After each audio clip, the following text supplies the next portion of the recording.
I hate to be that total Marvel nerd here, but everyone's calling this Ant-Man's biggest adventure yet. Isn't this technically his smallest adventure? I mean, it all takes place in the quantum realm here. I feel like I'm taking crazy pills.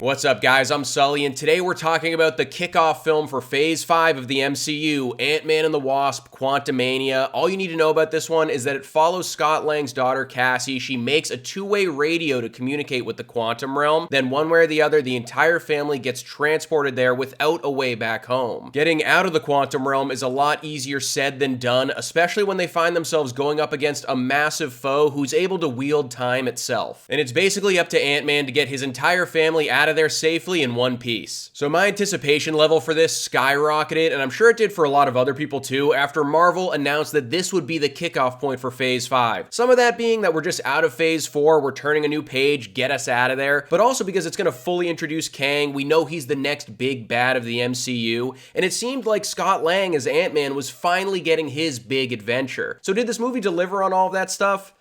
I mean, yes and no. I've seen some people say that this movie kind of reminds them of a Saturday morning cartoon, and I do think that is a pretty good way of explaining this one. You know, it's an adventure to a bright and dazzling, faraway world that's very different from ours, and then it ends, and then you don't really feel anything. And then you're ready for another one, I guess. If you really like your sci-fi and you like it weird, you'll probably enjoy this movie more than most people, I think. I mean, this is probably the weirdest the MCU has ever gotten to date. I'm talking like if the guys that hung out in the Star Wars cantina had a baby with Floops Fooglies from Spy Kids kind of weird, but I dug it. A lot of gelatinous life forms and hybrid talking animals running around here, and it really did a good job to make the quantum realm feel like the island of misfit toys. The CGI at times was a little hit or miss, I'll definitely say that, but I mean, this was one of the more goofy MCU entries anyway, so it wasn't a total deal breaker for me. But getting into the stuff I'm sure you're really worried about, no, they didn't turn Kang into some wisecracking stand-up comedian, thank God. We finally have a villain for the first time in a little bit that really feels powerful, and you can tell just by watching him on screen, you're like, that's a bad man. Marvel clearly realized they needed to set the tone correctly for this character because we're going to be spending a lot of time with him over the next few years. Now, before you get too excited, there are definitely still tons of cheap gags and a lot of that overusage of comedy that Marvel's just been inserting into every one of their projects recently,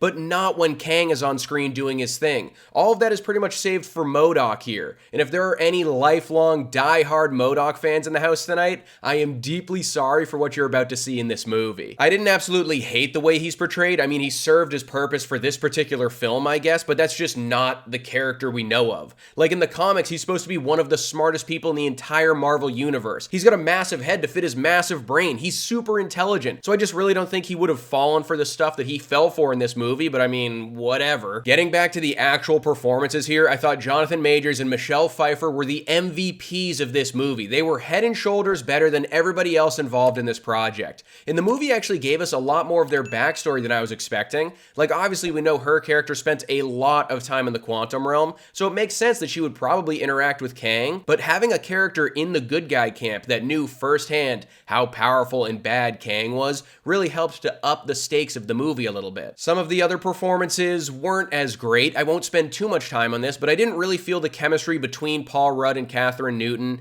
Evangeline Lilly didn't really impress me here, which is a bummer because I grew up as a big Lost fan, so I've liked her for a while. And then I just don't think they really knew what to do with Michael Douglas. I mean, they knew they had to drag him along for the ride. I enjoyed him, but he was just kind of like that one wicked old relative everyone has where their personality trait is to say bizarre shit. Maybe that's just me. But yeah, I think the movie was fine overall. Definitely a mixed bag for me. A little disappointing because we were promised this very epic and polished kickoff to Phase 5, and it doesn't really do all that much to break out of the tried and true Marvel formula. But as 2 hours of forgettable escapism, I enjoyed the wacky sci-fi adventure this time around, the post-credit scenes are trending in the right direction, and I'm glad that if anyone is going to be the next big bad of the MCU, that it's Jonathan Majors. The Avengers are so screwed, man. Ant-Man and the Wasp, Quantumania gets a Sully score of 3 stars.